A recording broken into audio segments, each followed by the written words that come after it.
Hello, everyone. My name is Allie Johnson. I'll be moderating today's webinar. I'll begin by introducing introducing the Capital Pathways program, then introducing myself, and then pass the mic to our guest speaker, Kara Glaffine. She's an SBDC business advisor. She'll introduce herself and take us through a presentation on organizing your business finances, rather. Please feel free to ask questions during today's session using the Q&A function. We will respond to them as we go along. And for any questions that we don't get to today, please shoot us an email and we'll happily address them through either our no-cost one-on-one services or connect you with resources that can help. I will be sharing a recording of this webinar and the slides as part of a follow-up email. So, what is the Capital Pathways program? The Capital Pathways program is a program funded by the U.S. Treasury SSBCI initiative, sponsored by the Virginia Department of Small Business and Supplier Diversity, and hosted by the Virginia SBDC and George Mason University. We'll start with the program overview, then go through program eligibility, and finish up with an outline of our services. Capital Pathways is a no-cost, specialized SBDC program that helps small businesses and nonprofits build the systems and habits needed to become capital ready. This matters because organizations that are less prepared can often self-select out or fail their financing applications. These early failures often correlate to a lack of adequate capital, and higher cost alternatives don't build long-term capacity. So ultimately, only half of the loan amounts requested actually reach small businesses. To put things in perspective, about 25% of small businesses need access to financing for growth and preserving cash flow. However, only 20 to 30% of those who apply actually get their loans approved. So to help address this challenge, Capital Pathways has created a path to financial and legal readiness. Our program offers an immersive, hands-on group experience paired with one-on-one support. Who's eligible, you may ask? Very small businesses and nonprofits at any stage who face challenges accessing traditional financing. Our services include a guided self-assessment, legal structure validation, financial skills and tools, loan application readiness, and credit building advising. We start our process with a self-assessment that pinpoints your business's key gaps so we can connect you with tailored resources, either through our Capital Pathways program or other resources that can help. Under our legal structure validation, our in-house advisors can help you look at basic legal questions, and then we also partner with a law firm to help with more complex questions related to business registration, trademarks, and contract and agreement reviews. We also offer financial webinars on topics like financial basic topics like this one, as well as financial statement preparation and QuickBooks training. Our one-on-one tailored support covers business foundations, profitability and pricing, financial forecasting, financing options and readiness, financial statements and tools, and loan readiness and lender preparation. These loan readiness services include both webinars, as I mentioned, and one-on-one individualized support. Our webinar topics include what lenders look for in loan applications, interactive mock loan interviews, SBA loan options, and sample application analyses. We also partner with a lender who can provide one-on-one support to those looking for capital. And finally, our credit building advisor will help you review and interpret your credit reports as part of building an individualized credit improvement plan, so both your personal and your business reports, to strengthen your credit and help you qualify for better financing options and terms. If you're interested in getting started with the Capital Pathways program, you can reach out to us through our website at virginiasbdc.org/programs/capital-pathways, which I believe is the QR code. or you can email me directly at capitalpathways@virginiasbdc.org. I'll share both those links in the chat for everyone to have.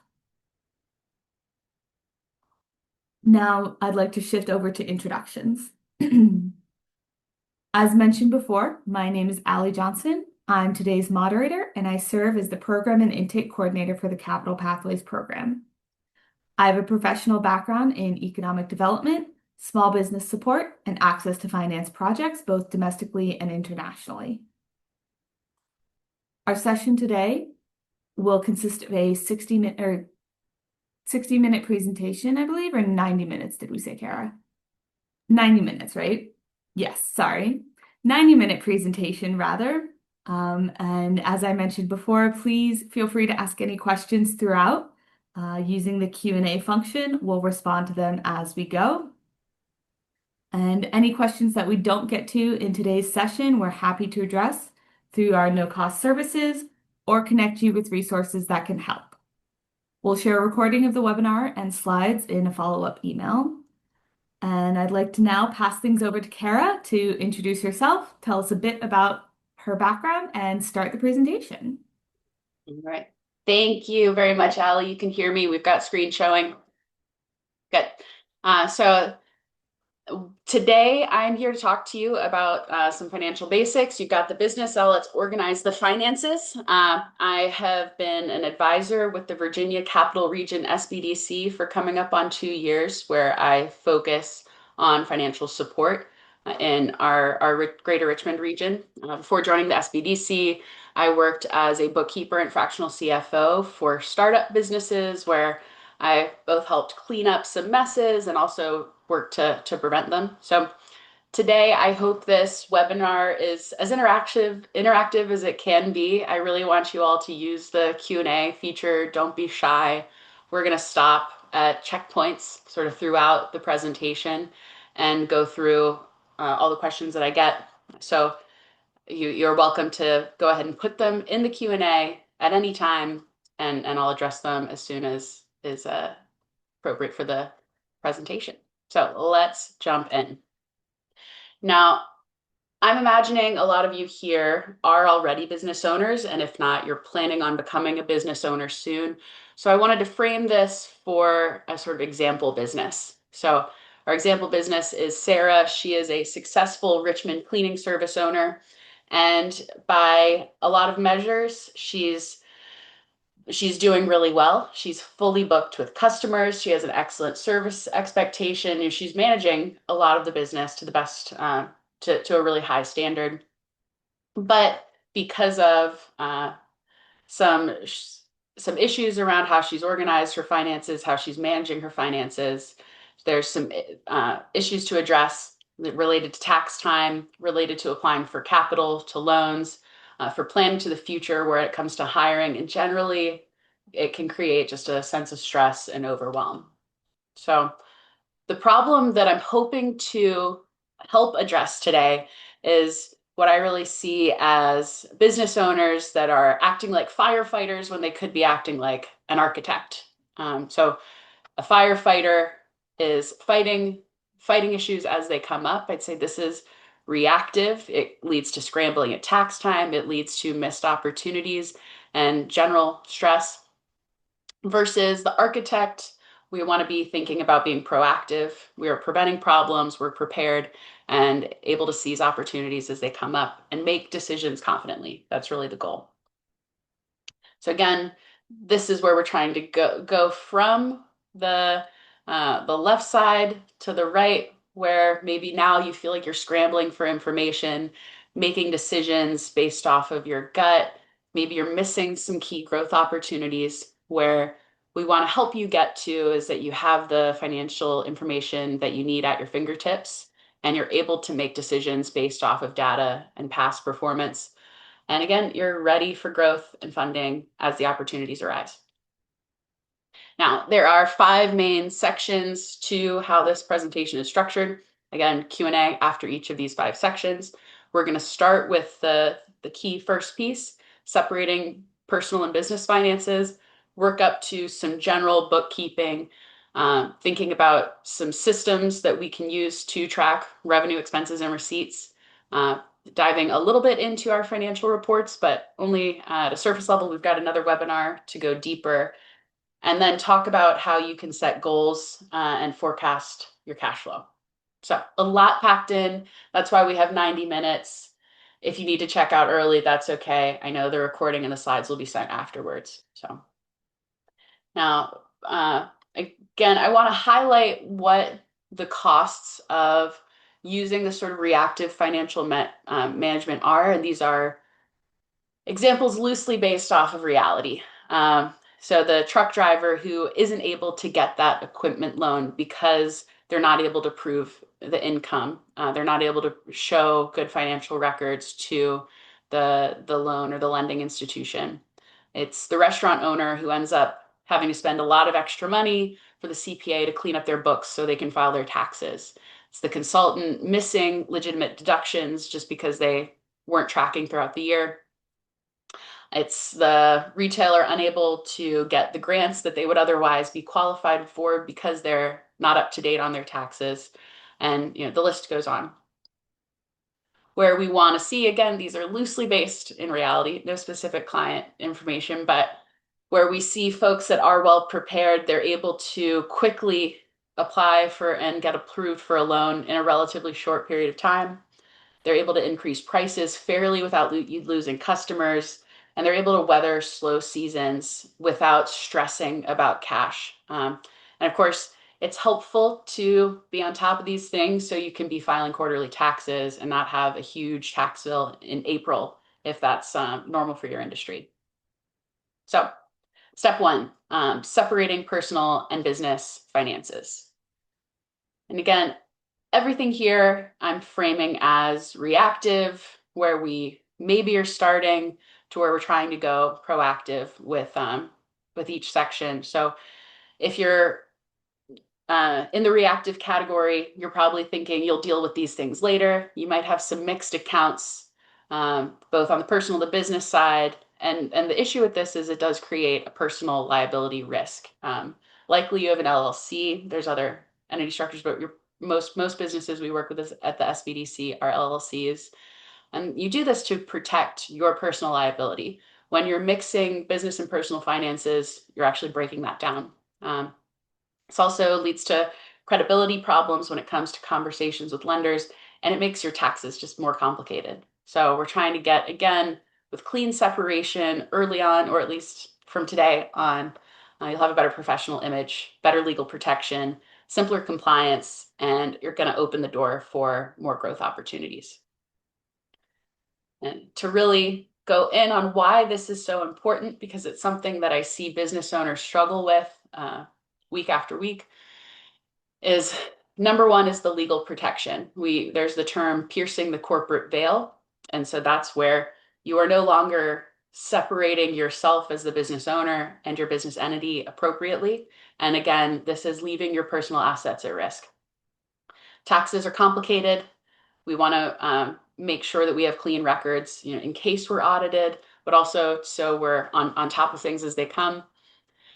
If anything were to happen tax-wise with an audit, commingled accounts can weaken defenses. And generally speaking, again, it just helps with professional credibility and your ability to make clear decisions. So wanted to pause here to talk about when we say personal versus business expense, make sure we're breaking these out as cleanly as we can. This link here is taking us to IRS website. This is an IRS term, ordinary and necessary. And so when we're talking about business expenses, these are all ordinary just for your industry. So there's a little bit of, it depends on what your actual industry is, and necessary for you to conduct. It doesn't need to be indispensable, but it should be really clear the business use, and it should be directly related to you generating income. When we see personal expenses, these are things that maybe you would purchase even if you weren't a business owner. There's, I think, some tricky parts of things that might be what we call mixed use, and there's certain rules on how to treat that. Again, I'm not a CPA. I'm not giving direct tax advice. So I'm speaking in generalities. We want to make sure that we're keeping things as clean as possible so you can talk to a CPA and get any clarity as needed. Of course, it does depend a lot on the type of business you operate. So step by step, if you haven't been separating your business expenses appropriately, or if you're just starting out, the first thing we talk about doing is making sure we have a dedicated business checking account separate from your personal accounts. Some businesses even find it helpful to have multiple business accounts, but we at least want one that works as a checking account. Many business owners should also consider getting a business credit card, although that's not necessary as long as you have a easy way to make purchases you need for your business online or in person. Uh, and then once we're able to spend money, we want to make sure that you have a good system to receive money. So payment processing from your customers. Again, this depends a lot on your type of business, but you should be thinking what will be easiest for my customers and enable for them to pay me for whatever it is I'm offering. Step 4 is to not forget the point of running a for-profit business is to generate profit to pay yourself. So we want to make sure you're thinking about a good system to pay yourself regularly, whether you're taking a salary and distributions or taking owner draws. And a step that I see easily forgotten is to go through and update, especially if you in startup mode, we're using personal credit cards, maybe things like website fees, software fees on a personal card to go in and update any automatic payments and subscriptions.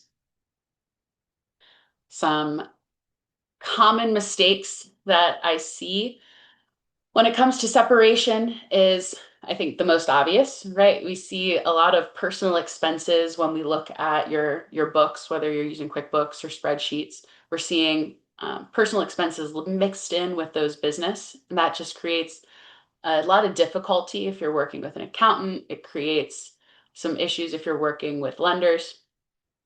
Second is if you're using personal accounts without the proper reimbursement and documentation. So we understand it happens. There are situations where you might need to use personal funds for a legitimate business expense. But if that's not being documented properly, then you could be missing it as a deduction.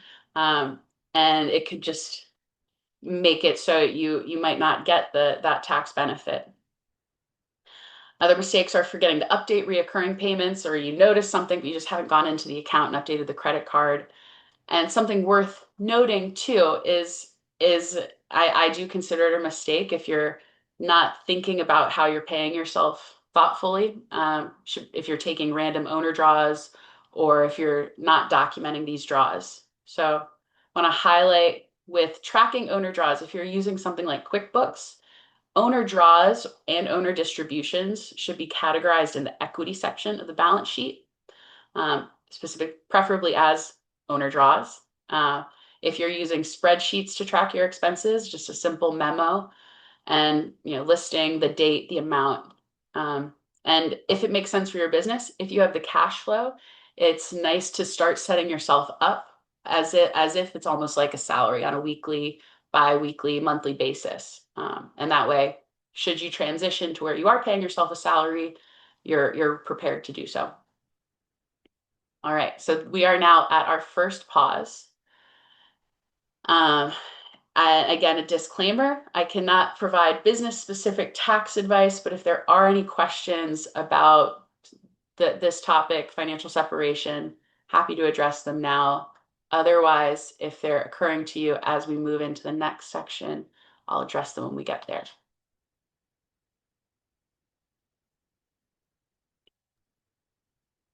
And if not, I'm going to skip ahead to the next section, We just which had is, a question come oh, in.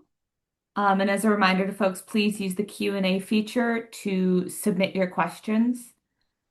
So first question is, would Capital Pathways be appropriate for an independent artist? So Capital Pathways supports a wide range of business types and at different levels of experience, everything from startup to have been in business for 10 years and are trying to grow, Um, we're able to help with just about everyone. And if we are not able to address the need that you have, we can access or we have connections with the whole statewide SBDC network.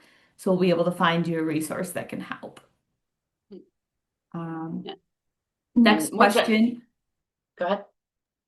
Sorry, next question is, will you go over good practices for paying self? Yes, yes. So not in too much depth today. Um, and I think, again, because it does depend on where you are in your business journey and the structure, the cash you have available.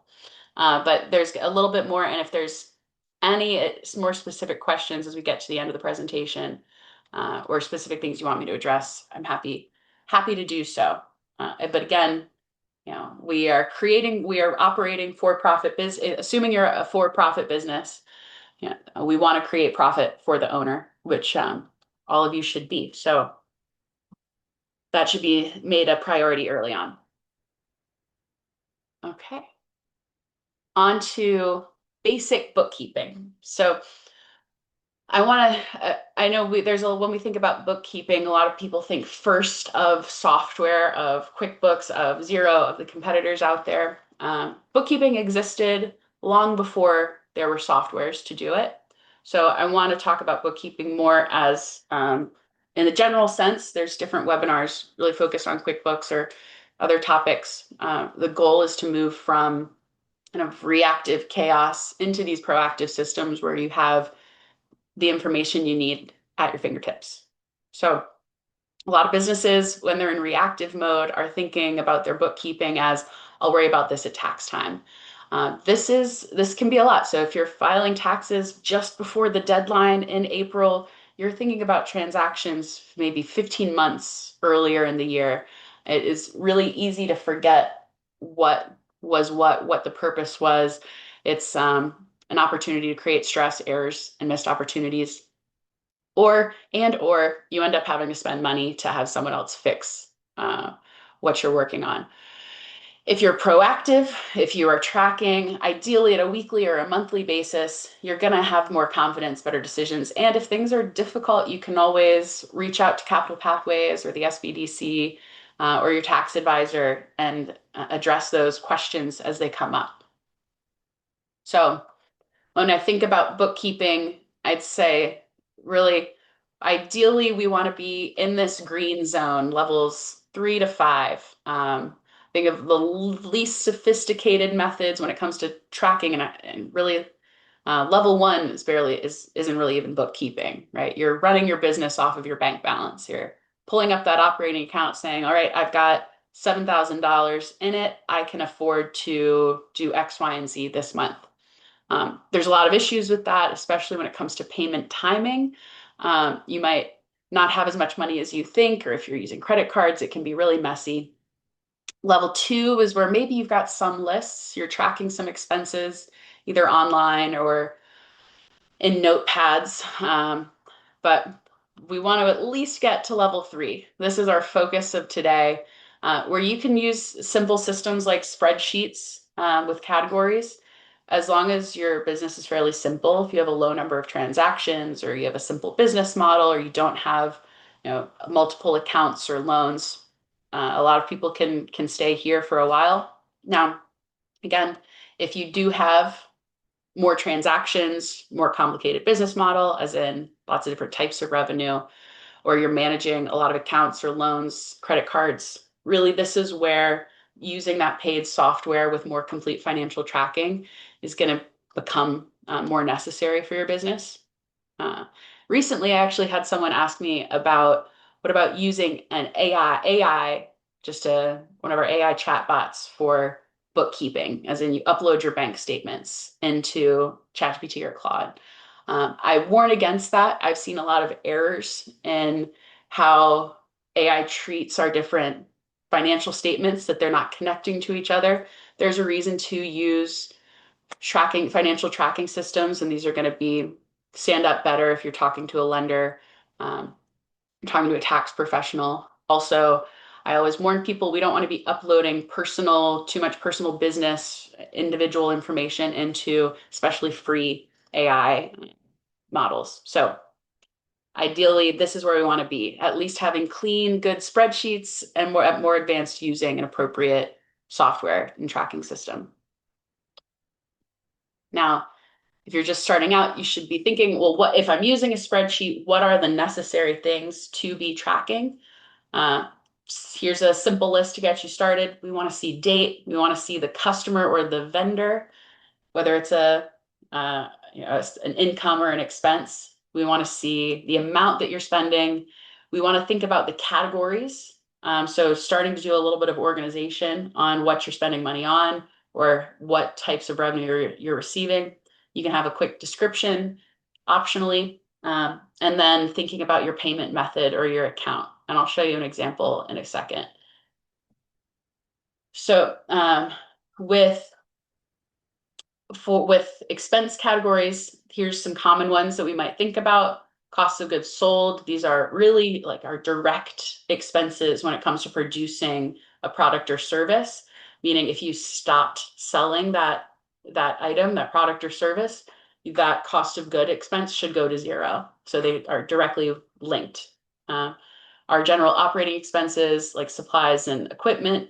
See, these are general categories, not hyper specific, because we want to make it clear for you to be able to look and get a general idea of the business, not seeing all of your individual vendors or categories in a way that makes it difficult to look at as a whole.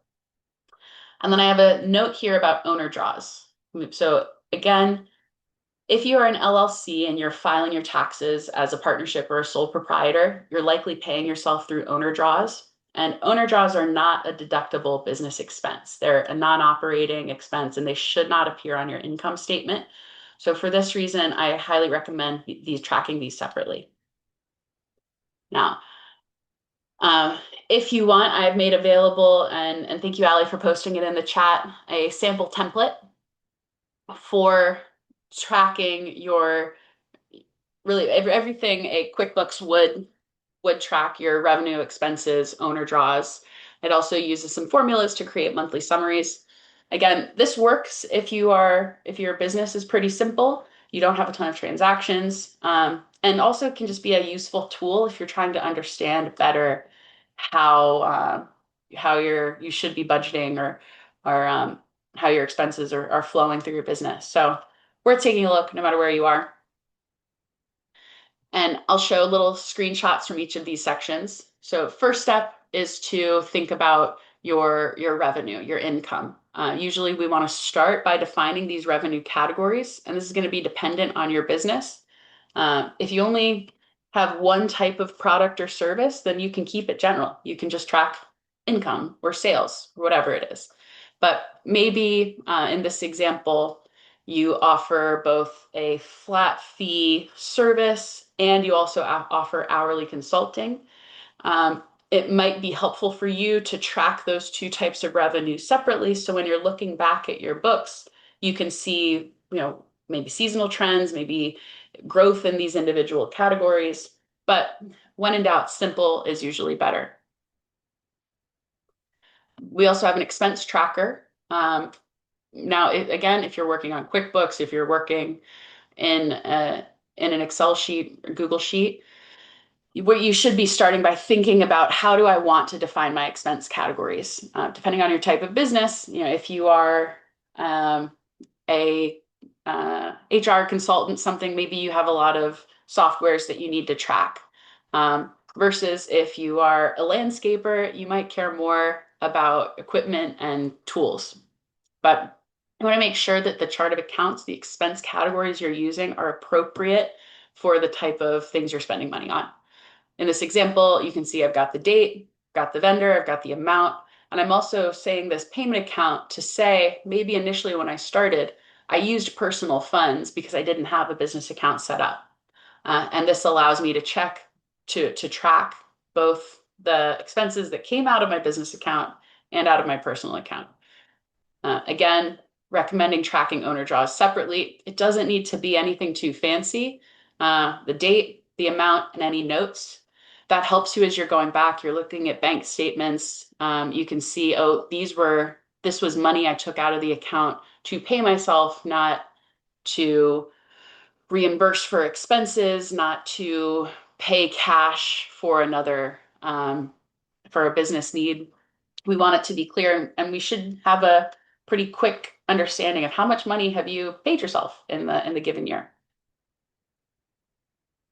Also, any system you're using, you should be able to look at things in aggregate. So ideally like a monthly summary. In the spreadsheet, we break it down into the categories of total revenue. So that was summing up the two types of revenue I defined in the spreadsheet, total cost of goods sold.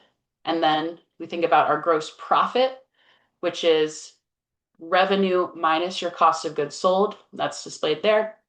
Your total operating expenses, which helps you get to your business's net income, net profit. Here it's shown at 331. And then in addition to just your income statement information, we want to be thinking about how is our cash changing. So I like to have a simplified, this is part of statement of cash flow, a simplified starting cash, changing cash, ending cash for a period. So there's a little challenge question that I want you watching to think about.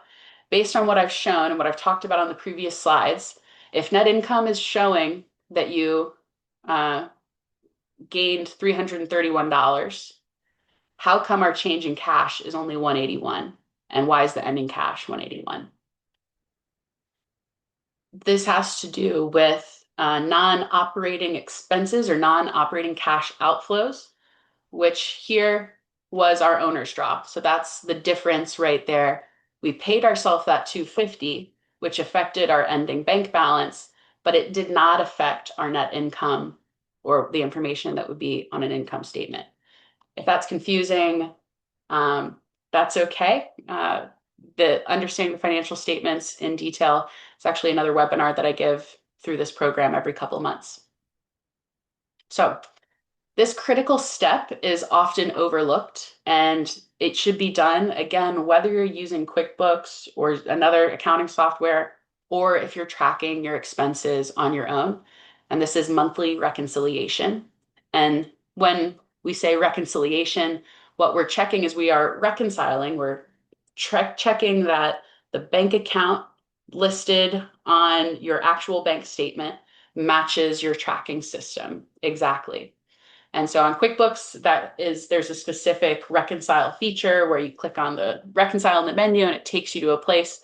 Again, check out the QuickBooks webinar to see how to do that. But if you're doing this manually, then you're checking here, does the ending cash at the end of the month, does that match what your ending cash was in your bank account or bank accounts if you have to sum them up? And if not, what happened? It could be that you missed something, you missed an automatic payment, you didn't include like a bank fee, or maybe there's a bigger issue with not how transactions are matching. So this, again, can be pretty confusing. I don't want to go in too much depth, but just know that this is an important step in keeping track of your own books, is to check back and make sure that these balances are aligned. And this helps make sure that our data is clean, that our reports are reliable, and again, lends to more confident decisions. Now, throughout this, I'm also recommending some steps that you can take as a business owner to stay on top of your finances based off of the previous section. So what I recommend is weekly, ideally, you are updating your revenue and expense tracking, whatever system you're using. You can pick a day and stick to it. I've heard people say Money Mondays or Finance Fridays, and just block off a little bit of time, 30 minutes, to go through, categorize, and update your system. Monthly, again, we should be reconciling our bank statements. At least if you have credit cards, reconciling those credit cards, double checking that you didn't miss anything. You're just kind of doing a general overview. And then quarterly, looking back at the whole system. Is this working? Do you like how the data is being displayed? Is it clear? And by doing this, these weekly, monthly, quarterly intervals, it's going to keep you on track and not overwhelm you with a massive overhaul. All right, on to our second break if there are questions about basic bookkeeping, accounting systems, before we move on to simple systems for revenue, expenses, and receipts.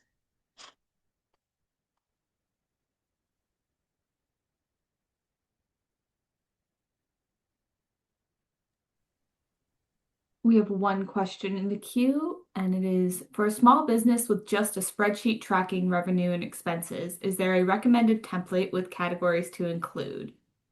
Mm-hmm.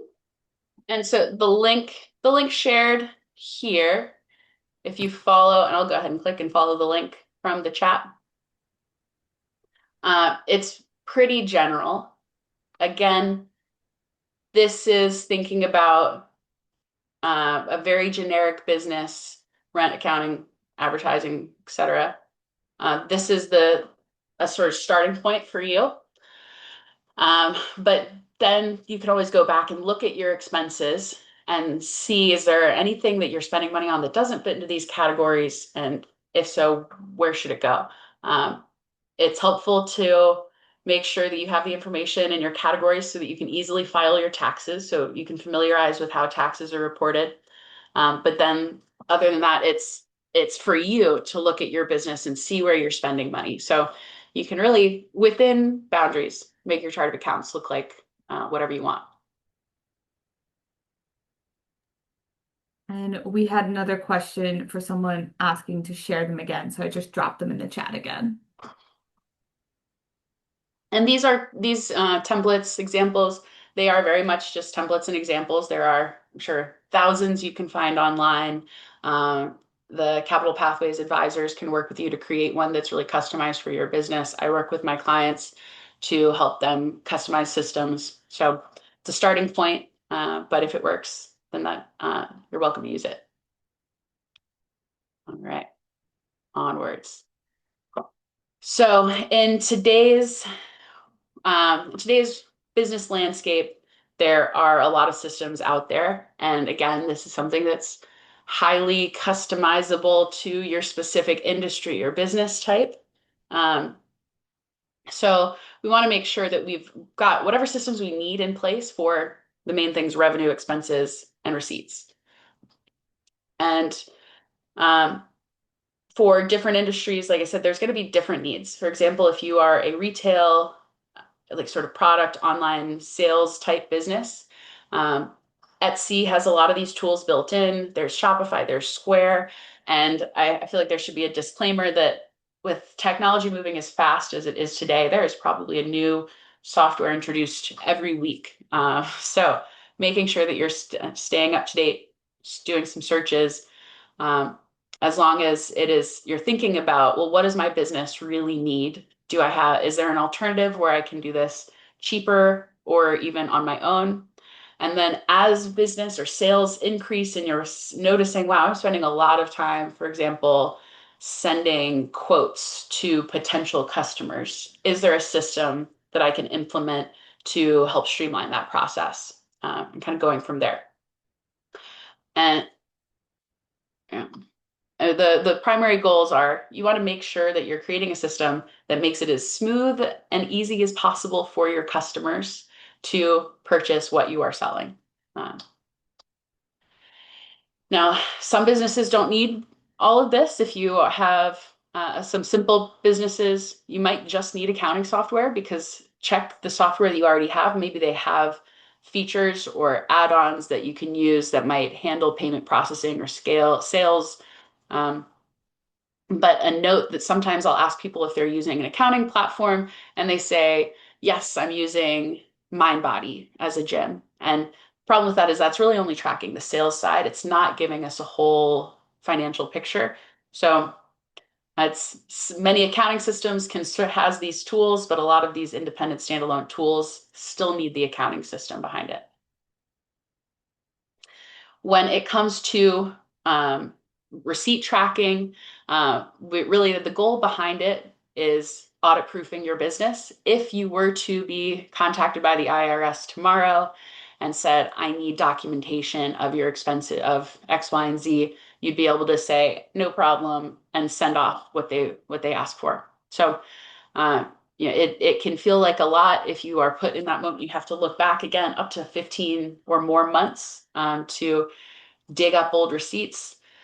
So we recommend making it as easy as possible for yourself using immediate capture, whether it's a photo or using certain types of apps that are out there that can help you scan those receipts real time.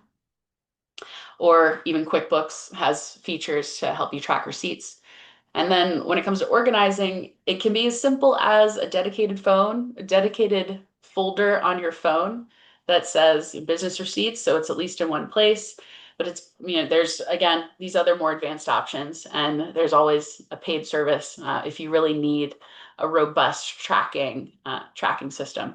Um, if it can, especially if it's expenses that you might forget about, it can be helpful to take some quick notes just as you incur the expense, so that you're able to document that the business use. Again, thinking about what would happen if I would be audited. Would I be able to defend this as a business expense?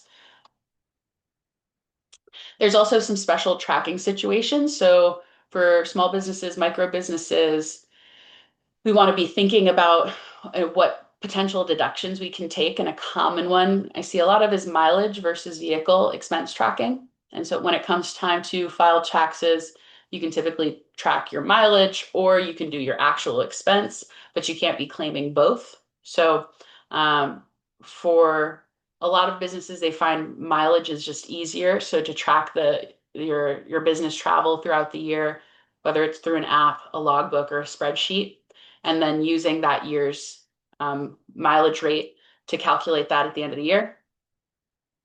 But you can also, of course, double check. You want to get the maximum deduction. You can.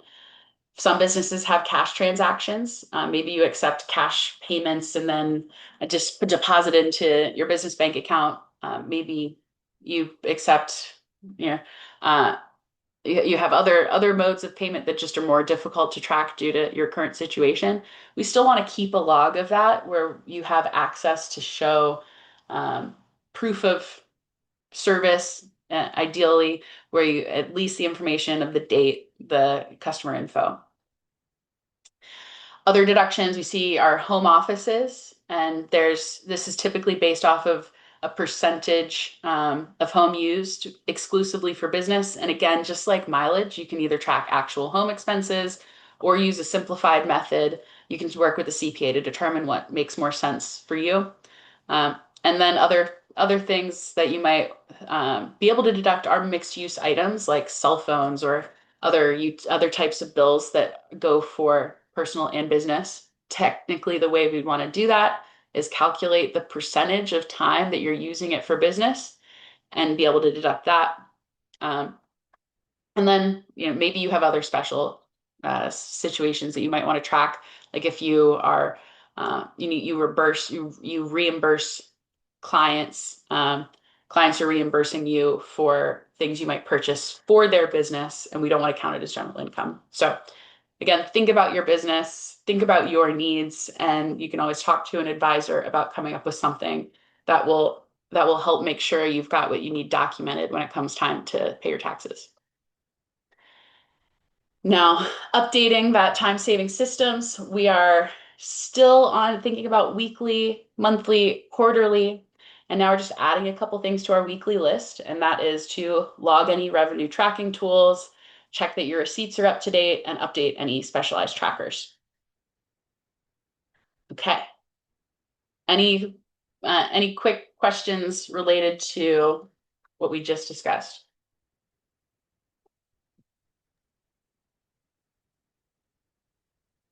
We have one in the queue. If you're using your personal vehicle for business, i.e., driving to consulting site visits, is tracking mileage or actual expenses better financially? So that is what CPAs will recommend is you track both and you see which gets you the bigger deduction. And I know that doesn't help necessarily because it really depends. It depends on what was going on with your vehicle. If you had a lot of wear and tear or vehicle related expenses that year, you might get a larger deduction by tracking actual expenses. That said, that's more cumbersome. There's a lot more to track there, more time potentially, and you still have to estimate the proportion of time that you used that personal vehicle for business use versus business and personal. So I definitely recommend, if you're going the true expense method, to be working with a CPA. The mileage method, I think more people tend to use because it's simpler, but it's not necessarily the way to get the most cash back. But there's always trade-offs. Okay. On to our next section.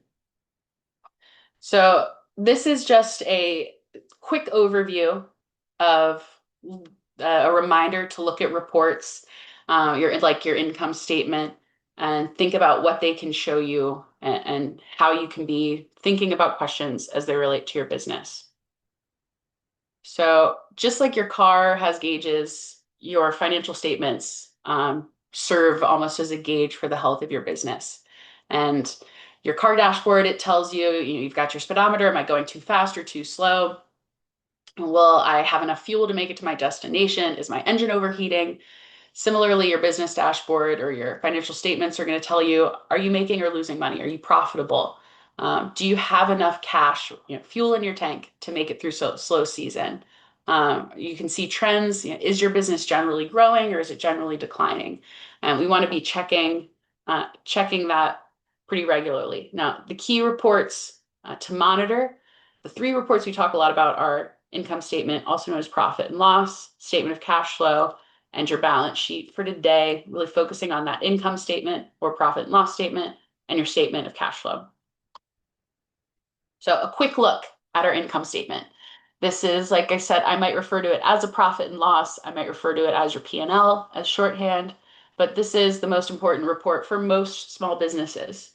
It is meant to just show all of the earned money coming in, and I say all the earned, not just cash inflows, your revenue minus your all the money you spend on operations, also your cost of goods sold, to get to net income and how much you actually made.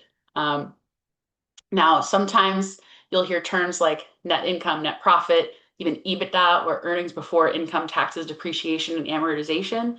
We'll clear up those distinctions when we get to our financial statement bootcamp. And apologies, that link is out of date, but just know that for now, these are very closely related terms, and most of the time you can talk about net income, net profit in this circumstance fairly interchangeably for a simple business. So here, this is a screenshot from that template I shared, the example template.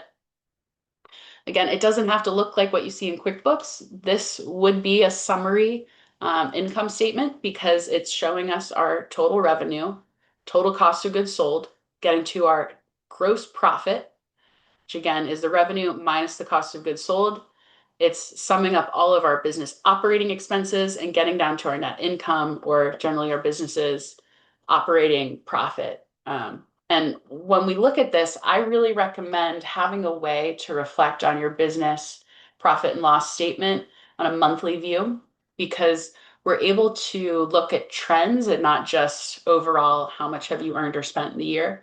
We want to see, is your revenue, is it increasing? Is it decreasing? Did you have a busy season? Is there a slow season you need to worry about? When we look at a more detailed view, do you have expenses that are rapidly growing? A category I'll see a lot is it's really easy to sign up for new softwares. And sometimes you have a lot of software subscriptions that you aren't even necessarily using anymore. And in no time, that expense category can really add up and grow. So checking back and say, okay, how am I spending my money? Am I seeing my expenses grow at a rate that is fair based off of the revenue growth? Can we calculate things like our gross profit, our profit margin? And how does this month compare with last month? How does this month compare with this same month last year? And being able to answer these questions at more of a zoomed out view of your business. When So again, that was our income statement. The other statement that I at least want you all to be aware of, to think about, is our cash flow statement. And with our we'll get into that a little bit more, but because a lot of businesses, even if you are profitable, you can still have cash flow issues. And so we can still see good businesses run out of cash. So some common cash flow challenges could be customer payment timing. So if you send an invoice in March, maybe your customer doesn't pay till May. That is a long period of time where you would have expected that cash in your account and you don't have it. To prevent this, ideally you should understand your payment timing. So certain types of revenue just take some time. Government contracts might take 60 to 90 days to be paid, but a lot of businesses are able to just implement better systems around cash collections from their customers, and the problem goes away. So is it really a cash generation issue or a cash collection issue? Another common challenge that we can't see from our income statement is our owner draws. Again, owner draws are non-operating cash outflows. And if you are taking irregular pay based off of your account balance, it's really difficult to plan ahead and have a predictable income. So if you are able to look at your expected cash coming in months ahead, you can plan these owner draws so you're not taking out so much cash that you can't survive the slow season. Credit cards also disrupt what we see, is if you spend a few months putting everything on your credit card and you build up that credit card balance, you could end up in a state of stress when those payments come up because maybe you were too excited about how much cash was in your bank account. So we don't want to over rely on credit cards or debt. And then there's fixed expenses, like I said, that are occurring regularly throughout the year. Whether or not you're in busy season or slow seasons, we want to make sure we're understanding that and how it relates to your business cash. So for part 3, we've just added one step to our monthly. Now that we've talked about some of our financial statements, we want to add in at least the step to check if you're using an accounting system, check that income statement and statement of cash flows, make sure you understand where your money is going. And if you don't, it's a great time, like I said, to reach out to an advisor through SBDC, through Capital Pathways, or any CPA you might already be working with. So another pause. I know that was quick, but it was a dense section. Happy to take questions on income statement, profit and loss, statement of cash flows.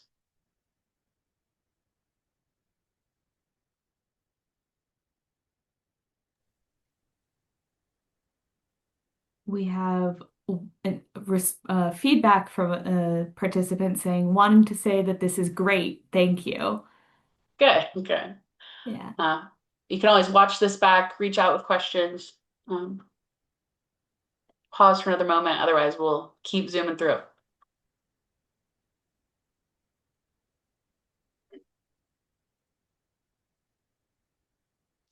All right, then on to setting goals and forecasting cash.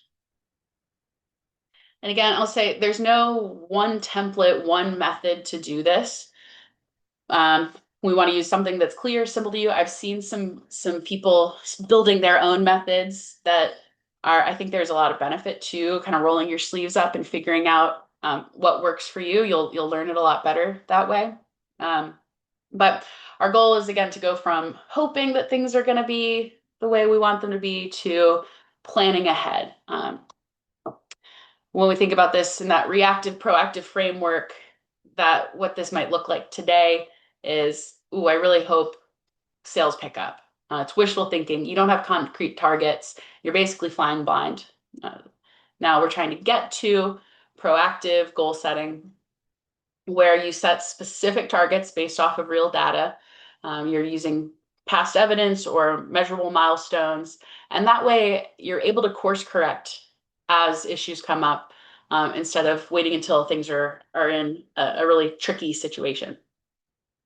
No, I recommend setting goals kind of in this order, starting with the things that you should, in theory, be most able to control. So first, thinking about what are your revenue targets. And I find it helpful to not just think about, oh, I want to make $10,000 next month, but to think about it in terms of sales, number of customers, and base it off of either, if you have it, if you're not a startup business, on historical data from your business, or similar competitor companies or industry data.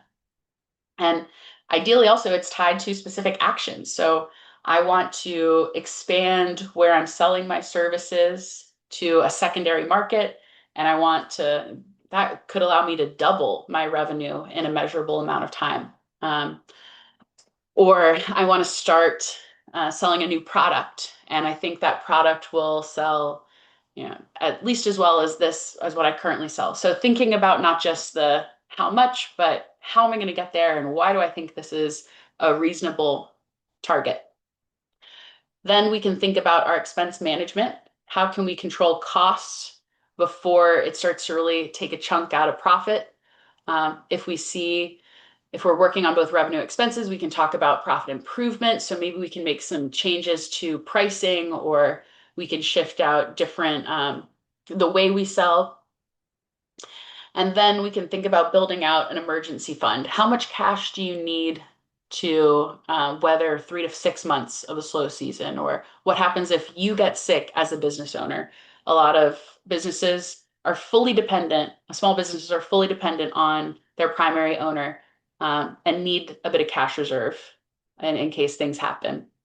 And then thinking about from there, how do we use money to grow? How much do we need to have, or do we need to seek an outside capital in order to expand our business? And I really recommend we shouldn't be spending too much time thinking about growth investment until we feel good about these first four. But the bottom line here is it's not recommended. You can do it, and it's not recommended to plan growth until you really know your numbers. So now, like I mentioned, we're going to talk a little bit more about that cash flow forecasting. So this goes beyond just our income statement, our profit and loss. We're going from what I'll find out, I'll deal with it. If cash runs out, I'll take money from my savings, I'll get a HELOC out on my house, whatever it is. We don't want to be there. We want to be thinking about forecasting cash at least 3 months out, so you know what to do, or when to intervene if necessary. So in order to forecast cash, step one is to projecting in revenue. So you can do this by first thinking of, what is my known income? Do I have any steady clients or customers or events that happen every month that I know I'm going to have next month? It's like 2 months from now, 3 months from now. Do I have any sort of expected sales? Like I know I'm going to launch a new product or do something else that I think I can count on. Do I need to adjust for seasonality? And then if I have other kind of cash inflows, this isn't revenue technically, but do I have any other expected cash inflows through me investing or loans? So these are the ins to our cash. Then we have to think about the outs to our cash. Typically, that includes our operating expenses, our business expenses, but we also want to make sure we're thinking about our expected non-operating expenses. So again, owner's draws, if that's how you pay yourself, we want that to be covered. But if you have outstanding loans, we want to make sure those loan payments are factored into cash planning. Maybe you have some capital purchases planned, like if you're going to buy some big equipment, that should be planned as well, outside of your general day-to-day operations. So then once we have our expected income, our expected cash ins, our expected cash outs, and again, we're only asking you to think about the next 3 months. We want to calculate, what is our ending cash? So we take our starting cash, subtract cash out, add cash in, subtract cash out, get to our ending cash. What this looks like as a super simple example. And here I'm thinking about cash in for January, for example. In this example, I'm thinking of January. There is known income of 0, expected sales of 0, and 0 seasonal adjustments. But I'm starting my business. I'm going to plan to invest $500. So that adds $500 to this equation. And then what are my projected cash outs? Well, I just have a little bit of early startup operating expenses. So I'm going to project that out at 340. And that gets me to my end cash. So the start cash was 0, cash in was 500, the spent money is 340, and I get to my ending cash balance. Some tips are I recommend doing this in a spreadsheet using formulas that help show you sort of what's going on. So here I'm thinking when I'm budgeting for March, I'm thinking two $500 customers. So I can kind of get that little bit more detail. And so with just that amount of information, this is in our example template, I'm able to take $0 at the beginning of January and think, all right, by March, I should have an increasing cash balance getting to 680. And it can feel confusing or overwhelming if you're new to cash flow planning, if you're new to these types of templates. These are the sorts of things that an advisor, Capital Pathways, would be happy to walk you through step by step to look at your specific business. Now, we live in Virginia. Most of us do, I imagine. And we have a lot of our businesses have really predictable or somewhat predictable seasonal patterns due to tourism, agriculture.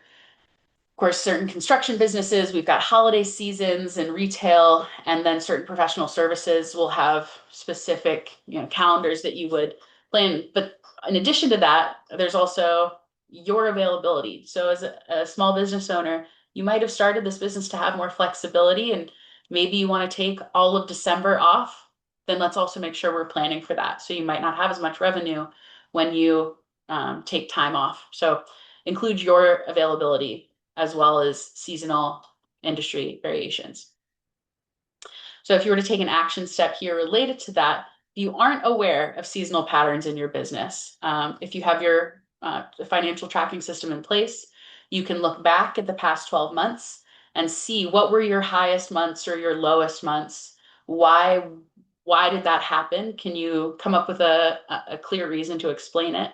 And then using that going forward, can you plan your cash reserves around your slow season? If we're thinking about, again, we want to set goals and plan and based off of where we are right now. But no matter where we are, we want to use financial data to make our growth decisions. So that's step one, making sure that we have financial data to make decisions off of.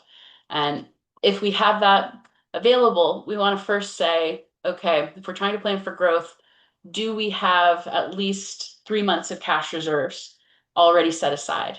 And if the answer is no, then let's pause. Let's try to build up some reserves if possible. If we have some cash, then we want to know, are we currently profitable?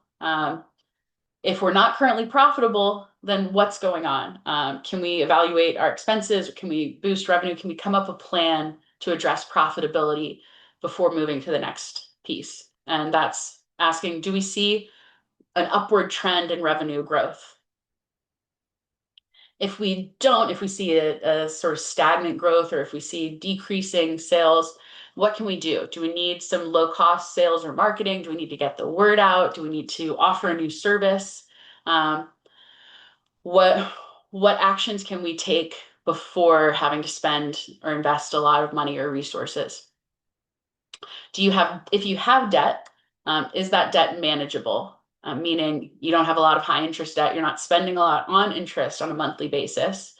And if you don't, you're in a good place with the debt that you have, or you don't have a lot of debt, then yes, we are in a good place. It's probably a good time to look for outside cash or to think about some major growth investments like hiring employees, purchasing equipment, maybe like a rebrand or a marketing campaign, maybe even a location expansion.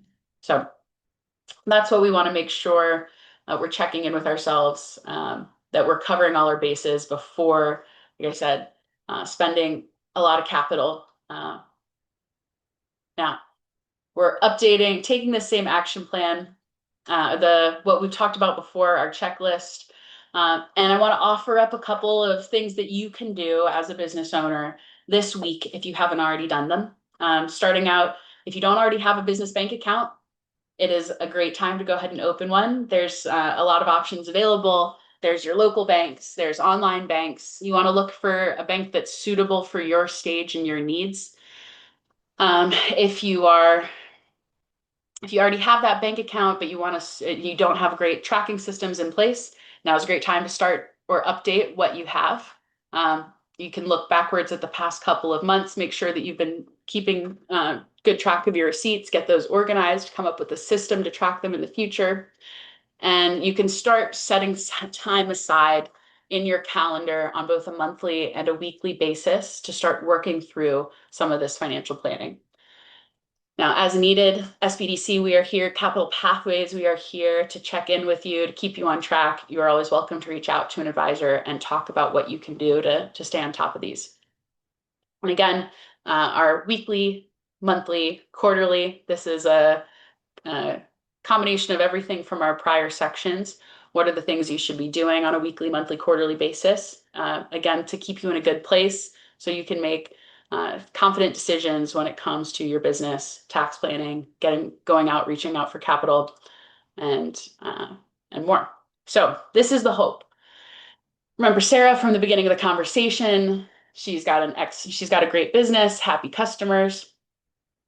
With her, she started with some simple, small changes, wanted to build over time, opened up separate business accounts, started setting up some weekly sessions to get into a good routine, started tracking her expenses more with that gave her a clear picture of her monthly profit, built up an emergency fund, and was able to confidently hire an employee. Now, the results of this are reduction in panic at tax time, getting approved for loans, better sleep at night, so quantitative and qualitative success measures. And overall, the ultimate goal I think a lot of small business owners I talk to have is to have more time to work on the business, on the strategy, on the growth, instead of in the business where you're constantly kind of, like I said, acting like that firefighter, putting fires out as they come. So say it's your turn, start with this week's action items, start with what you can do today wherever you are, and build out your proactive business foundation. Now, I do want to, before I get into final questions, a quick plug for the Capital Pathways. I think they put on some awesome webinars, listed out some of the ones coming up, and I think I'm going to try to join for the Ask a Business Lawyer. That's a great resource to have. I know, like I said, I can't give legal advice. A lot of your advisors, we're not lawyers. We can't give you legal advice, so take advantage of this free resource. All right. Any final questions? Thank you, Kara. I just wanted to note that I've also dropped the full schedule of all of our Capital Pathways webinars in the chat for folks to have. There are quite a number of them coming up over the next few months. And please, folks, use the Q&A function to share your questions.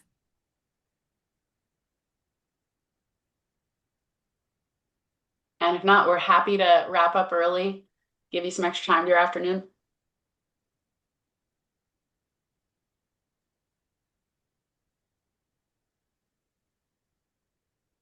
Kara, are there any challenges that you, as an advisor, have heard of small business owners experiencing in trying to implement some of these changes? You know, things where they might accidentally get stuck in the weeds? Uh, absolutely. I think where I've seen people most panicked are that when we work with a lot of folks that are sent to us because they're applying for capital through a loan program, and the lender says, you know, we need financial statements for the past 3 months or for the past for your entire business history up to date. And maybe it's a simple business that hasn't been using QuickBooks, and they're like, okay, I need to start using QuickBooks today and start tracking expenses all the way back to the beginning of time. A lot of times it doesn't need to be that complicated. You can kind of piece together historical financials through your tax statements, through your business history if needed. I think that can be a really overwhelming, easy place to get lost.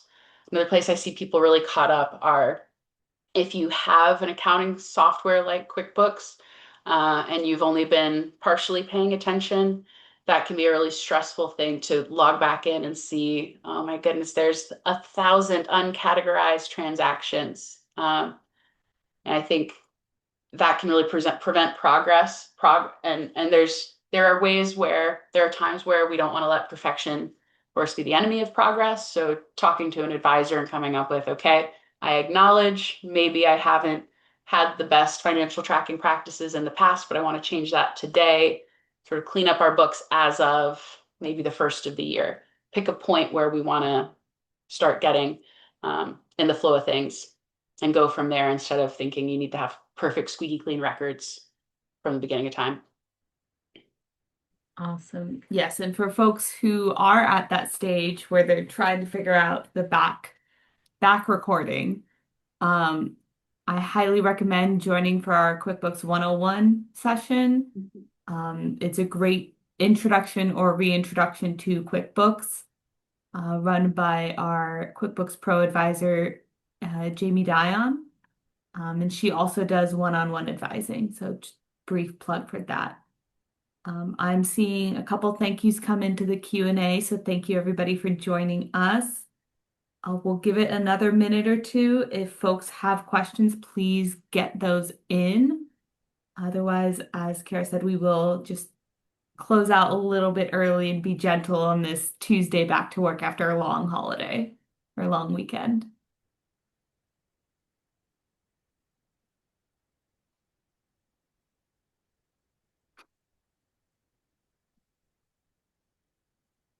Kara, are there any other kind of panicky moment questions that you get from clients in as they're looking to kind of revamp or start up their bookkeeping? Mm, I I think panic is the theme, not the exception, when people are starting to take on new bookkeeping practices. So uh, that's where I really wanted to emphasize taking action in whatever small steps that make sense today. And for some business owners, that really is just taking the time to look at your books, to like look at your statements and see the expenses. If you haven't been watching, then and those simple actions, scheduling the time, is a great place to start. So I I've seen I've seen a lot of different things lately. I think I mentioned too, this is not related directly to your question, of people who are now using like AI chatbots to go through and help them understand their financials. I think that's a really cool tool. Again, I really want to emphasize not sharing identifiable business information in these softwares. Um, but you don't have to use my spreadsheet or a specific method when you're just starting out. Getting curious about your books, getting curious about your customers, where you're spending your money, is a way to, I think, combat the overwhelm of really wanting to learn more about your business and how you can improve it. Thank you. And we did have a question come into the chat about sharing this presentation. Yes, we'll be sending out the slides, the recording, and the links that Kara shared today. I try to get those out within a week of the actual event, just because there's a little bit of time that's needed to process the recording and get those emails prepared for everyone. But yes, they will be coming. Um, we did have a question come in. The asker missed the first part of the meeting. What is the way to pay yourself as a baker? Or question asker is a baker. What is the way to pay yourself? How to calculate for someone who's new in business? Hmm. So for most of the businesses, like I mentioned, you're probably an LLC, and you're probably, when you start off, filing taxes as a sole proprietor, which means they're just passing. Your LLC is a pass-through entity. I think there's also a webinar specifically about LLCs versus some of these different entities, but making some assumptions here that that's where you are. And if that's the case, the way you're paying yourself in that early stage, you're taking owner draws, which is literally just transferring money out of your business bank account into your personal bank account. And in a best case scenario, you're able to do that regularly in a predictable sense. That's why we want to be doing some cash planning to come up with how much do we expect we're going to make in cash? How much do we think we're going to spend in our expenses? How much extra is there? What do we need to leave in the business bank account versus what can we afford to take out and keep as profit? That's sort of our most basic, our most typical way. It's not a great answer, but because it's so flexible and we want to make sure there's so much that goes into it. Or how's your pricing? Do you have enough sales volume to pay yourself what you want to pay yourself? I have a workbook that I like to do with people, our feasibility study workbook, where I'm asking you to forecast out your planned revenue, your regular expenses, and say, am I able to pay myself X amount per month if that's the goal? And then to work backwards to structure your business and see what volume of sales do you need to have in order to pay yourself that amount. So it can be as complicated as you make it. Now, if you were to get to the stage where your business is generating a lot of profit, you're taking out a lot of owner draws regularly, and you're still having cash in the business, then it might be time to think about putting yourself on a salary. But that should be thought through carefully, ideally worked through with a CPA, if not at least talked through with an advisor. And again, taking good records.